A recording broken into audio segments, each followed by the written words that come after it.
what's up mga ka-ride? So nandito tayo ngayon sa isang charity dito sa MacArthur Park, dito sa may Korean Park. So kasama natin yung mga ka-riders natin dyan sa likod. So halos kararating ko lang guys, pero magti-take off na po ata. At mag-gear up na yung mga kasama natin. So ang biyahe po nito via Babatngon, iikot dito sa Pastrana, papuntang Dagami, Tanawan, balik po dito. So abang-abangan yan mamaya guys. So mag-gear up na po ang lahat, paalis na rin po tayo. So nagsabi na po sila doon na mag-gear up na sila. So let's go.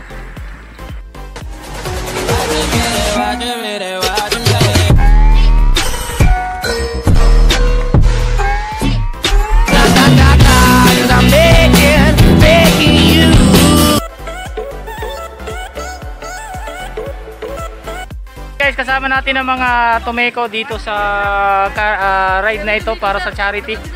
So ayan, shoutout natin sila guys. Presidente ng BRC chapter Palo, si Julius Chiquillo. Tanungin po natin si Bro Julius Chiquillo kung ano kung kanilang mga preparasyon na ginawa kayong araw. Okay, morning all riders. We at the Polo Riders Fund Philippines will conducting charity ride which is to help our fellow members, officers, Rosario Benedicto Rivera, and also Jimenez Catherine Maraya.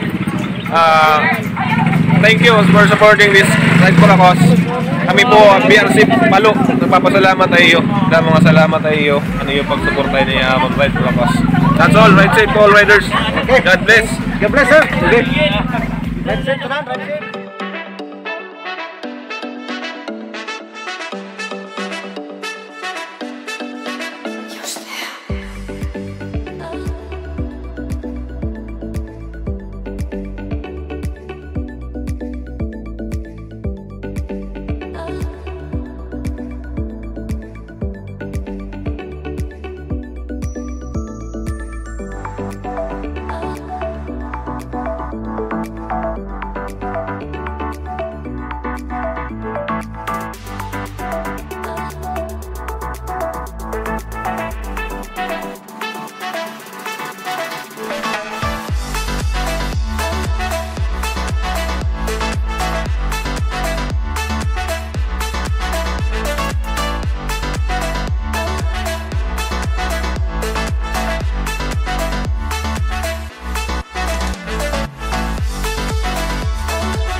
Ayan guys, nakausap natin si Sir Julius ng BRC Palo. So nagpapasalamat siya sa lahat ng mga dumalo dito sa charity na event na ito. So ayan guys, naghahanda-handa ng lahat para mag-take off.